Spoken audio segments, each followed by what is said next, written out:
My name is James White and I'm the founder of InTouch and the InTouch Growth Academy. It's great to have you join us on another of our 7-Figure Club podcast series.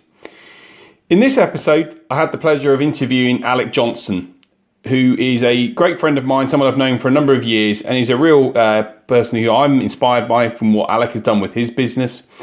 And is a guy who I know is very passionate about what he believes in, what he does.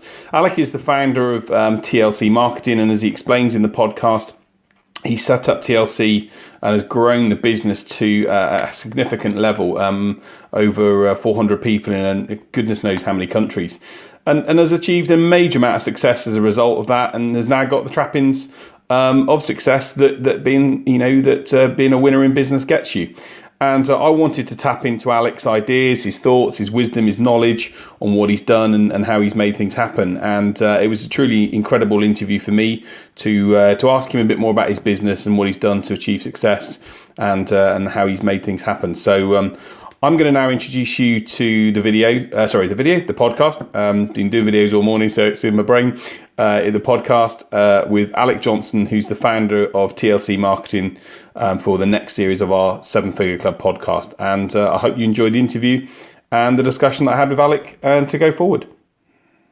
Hi there, I'm James White. I'm the founder of InTouch, and welcome to the next series of the 7-Figure Club. I'm delighted to have got Alec Johnson with me today. Alec's a good friend of mine, someone I know, and he's had an incredibly successful business career. And so introduce you to Alec and to have some questions, talk about Alec and how he's achieved success in his business. So Alec, do you want to quickly introduce yourself and tell us a bit more about you? Good morning, Boridar. It is morning still.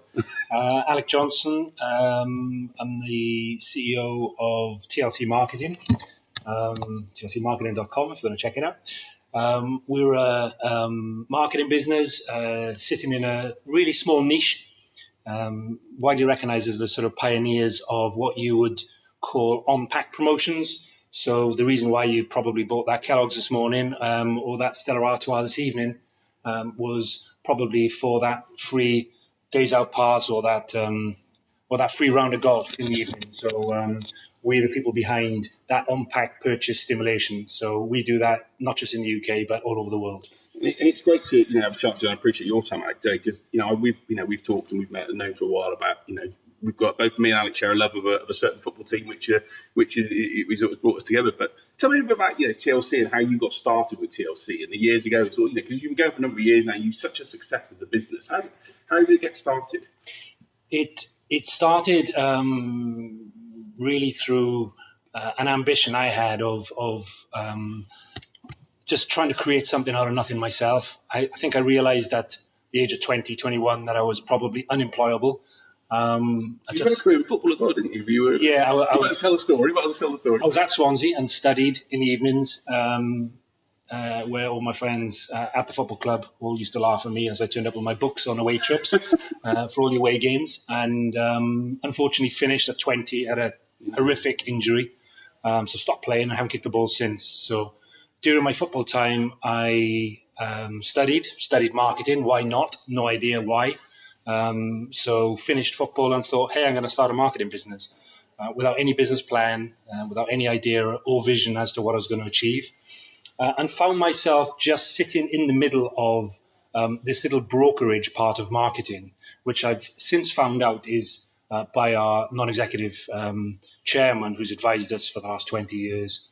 He always says the best business you can be in is a brokerage business. So I sort of fell into that by chance, where you have no overhead, no investment. You sit in the middle of things and make things happen. And that's really how I sort of fell into this little space of putting brands together. And you were telling me a great story of how TLC now has grown. And you're in 40 countries now, and you've got 400 odd people around the world in different offices. And how did you take your business idea to that scale and that size? What did you have to do to go on that journey, basically? Well, we were 10 years through our life cycle when we realized that we were doing some business actually for Orange at the time.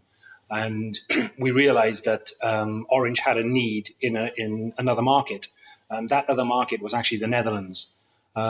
So we jumped on a plane, went to see the guys in Amsterdam, and quickly realized that the little niche service that I referred to earlier that we sort of pioneered and pushed here in the UK. In the UK, it's super saturated. Everybody has sales promotion, or now as it's evolved into what's called promotional marketing. This is the most savvy market in the world. It's saturated with promotions. You can't buy anything without having something with it. Whereas in Europe, it's completely rare. It's a new thing. It's virgin territory. So we sort of morphed into a European business quite quickly through that sort of penetration of working with clients more deeply. And Orange was the first sort of new frontier for us, working with Orange in Netherlands. You soon realize that, hang on a minute, well, Orange have other markets. Let's look in the other markets. And very quickly you find out that what we do in the UK doesn't actually exist anywhere else in the world. Literally no one was doing what we do. It's really interesting you mentioned about niche, actually, because one of the things that I talk a lot of people about is about actually having that niche focus. And would you say that having that niche and being focused in that specific area is what was a massive aspect of your success? Was it the key thing, do you think? It is a real key thing, because we could easily be dragged into lots of other areas of the marketing mix. And we've been really disciplined in just maintaining our core values of what we do. And what we do, we've become the pioneers, the global experts at it. We sort of productized a lot of the things that we do within it. So it's recognized that TLC are known by certain things in the industry. And you're in how many countries now? 40? Is it right? Did I get that right? We do business in around 50 countries. We have actual companies and infrastructures in 14. Wow. So, and you've got about 400 staff? Yeah, 400 people. How do you manage all that? Because your job now is, how do you keep all those guys happy? It's pretty difficult. I think you've got to always share a vision with them. I think that keeps them happy. I think you've always got to listen to them. You've always got to make sure that you have the structure to be able to give everyone time. And you can't do that individually with everybody. I'm proud to say I know every single one of the 400 people, by the way. Do you really? Every single one of them. Wow. Would you still get involved in all the appointments of everyone, or was it still a case of where you'd meet them all once you've... Yeah, when I travel, I will understand the team. I'll know something about every single one of them, whether it's their dog or their mum. Or their football team. That's a really important point, isn't it? Because it actually makes them feel they connected with the leader of the organisation. They feel that they know you and build a relationship with you. But I genuinely want to do that. I want to know something about every single one of them. So, it's very important that every single office shares in the vision. It's communicated. Everyone understands where we are going as a company. I think that's a really important part of our success, actually. And then another part of our success is then to just always have fun. So we will have parties every Christmas and parties every summer, every office, always themed, always great fun. Everyone drinks too much, but during those parties, I try and sort of get to as many as I can. I will walk and talk with every single one in that office. And a typical TLC office would have 35, 45 people. And I would talk with every single one of them and know something about them and learn about them. And that's something I've known from you, in terms of knowing your leadership style is all about being visible and open and upfront, but talking about people. Is that something you think is key for a lot? People listening to this are going to say, I'm going through a journey, I haven't got that many staff, I'm trying to build a team. Is that something you think is really key? Is being able to just be visible with your staff as you grow? Yeah, I think be visible, and I think I'll always refer to positive communication. I think even in tougher times, you need to over-communicate in tougher times so that people know that you're there. People know what the outcome is likely to be. And good or bad times, we always need to be sharing where we are going next. I think it's important that everybody has to contribute to where you're going next. They all have to know their roles in where you're going next, so that you get there. And in terms of hiring and culture, what do you look for? There are tips that you would give to people listening to this again in terms of, if they're hiring people for the first time. Is there anything you look for when you hire people that you think, actually, that's key to me more than anything else? Well, we have a TLC way of doing things. Okay. I'm pointing at a TLC way. Yeah, I can see the TLC way there. Yeah, so we have a TLC way of doing things. And at the bottom of that, the base of everything that we do is our culture. So if you turn that little thing around, which I will, I'll show Jim and maybe send you a little screenshot of it. There's three elements to running a business and building a business. At the end, of course, we're all in it for profit. In order to generate profit, you need to do great work. You need to have a great product. You need to have something which stands out in the marketplace. So if you layer that with profit being the top end goal, you have the great work in the middle. At the bottom of everything, the base of everything, in our opinion, is the culture. So when you're hiring people, they have to fit a certain culture. And what we mean by culture is having people I refer to fun again, who can enjoy themselves when they come into work, people who are very productive, a culture where people feel that they're being listened to, where people understand the goals, what their expectations are, where people understand that they have a potential progression within a business. That creates a culture. Gives them a vision for where you're going, and they want to be part of that journey, basically. Completely. So if you then have a good culture, the natural byproduct of a good culture is great work. Yeah. So too many companies, banks, cars, hotels, retailers, focus too much on either profit or the actual product, and not the culture. Yeah. You can go in anywhere and see a unhappy person serving you. That's not a great culture. Right. So for us, everything is about having the right person to fit into our culture, to do things the TLC way. So then the byproduct is naturally you do great work. When you do great work, people feel motivated and listened to and directed. Then the profit flows from there. And I know we're short time. You got an appointment this morning, which is, that's the nature of you. You're engaging with clients. But is there a piece of advice you give to anyone about sort of, you've built a business and an incredibly successful business? Is there any bit of advice you give to anyone listening to this that are starting, not even on that journey or even halfway through that journey, as to what to do to make sure they get to where you've got to and achieve the success you have? Is there any sort of one or two things you'd say to people that stick in your mind that you've done that you think that's the route to getting where you want to get to? I think you've touched on it already, Jim, which is really around having the people around you. I think it's absolutely key to have the skill sets around you in the right places. I'm not a very operationally minded person. I think you've got to have someone who can literally complement your skill sets. So whoever you bring in around you, they have to do things that you can't do and better than you can do it. And you have to be able to self-recognize that. And if you do, you can then build the people around you that can take you on the journey as to where you want to be. I think it's very, very important that you have two parts to a vision. You have what you're doing next and what you're doing in the future. I think that's really what you need to build towards. And if you have that long-term goal always in your mind, and not just the trench that you may find yourself in today, then that gets you through the trench. That gets you to the next field and beyond. And I guess it keeps you motivated. Now, I know from you, your energy's in boundless. You always got this drive to want to do it. And I guess that keeps that energy going, because you've always got to want to continue to progress and do things. So. Yeah. I think you've got to want to succeed. I think coming back to the boundless energy, you have to have people who have that skill set in the sort of outward-facing roles of the company. Yeah.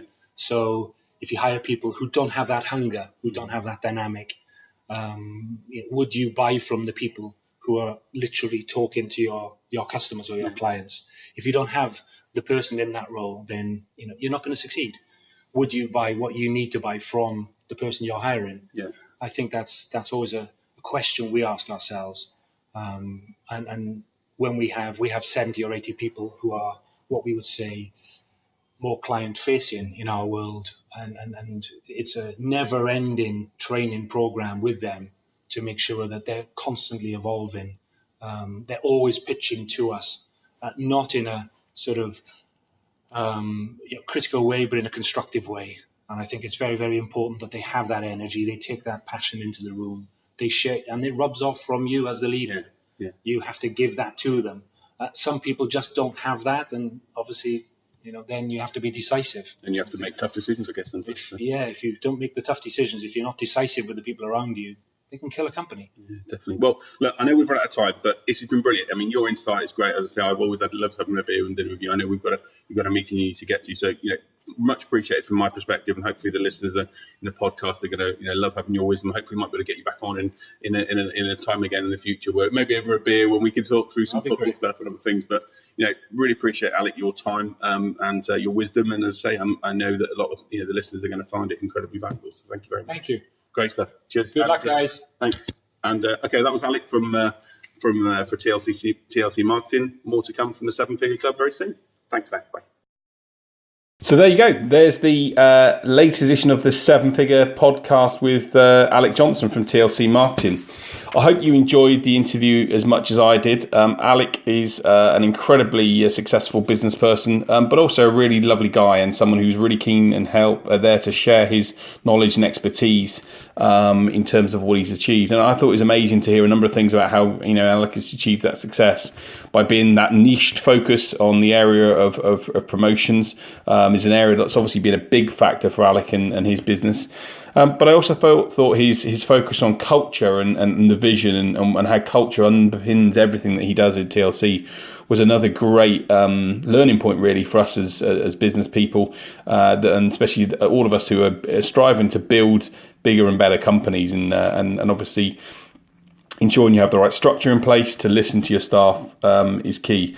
I was absolutely blown away by the fact that Alec knows them all as well, all 400 of his staff. I think that's quite incredible. And again, that's something that I'm going to take a massive learning from in terms of being able to continue to stay personal with your company and the people that work with you, because they are everything in a business. And actually, if you get the right ones in, as Alec indicated, then you can achieve the success you want to. So I hope you enjoyed this latest edition of the 7-Figure Club. It's a podcast series, as I say, that we're doing on a regular basis every couple of weeks. And we've got a couple of great series coming through in the next few weeks with Matt Garman, David Ford, Mark Hindmarsh, and a number of others. So if you'd like to appear on the 7-Figure Club and join our podcast series, I'd love to have the chance to interview you and talk about your business success. And if you know of anyone that you think could be of interest to do this as well, then we'd love to have the chance to interview them and help us make the business circuit grow and success achieved through listening to others and the wisdom of others. So that's what we've done in the podcast series. That's what we're looking to achieve and get through, is to enable us to share great stories, great learnings and great wisdom to enable us all to grow and hopefully ourselves join the 7-Figure Club. So I'm James White. I'm the founder of the InTouch Growth Academy. If you'd like more information on what we can do to help you and your business, and are interested in how my services and my help and my team's help can enable you on that path to growth, then just get in contact with us at info@intouchcrm.co.uk or go to www.intouchcrm.com. Hopefully we'll look forward to speaking to you soon. Take care.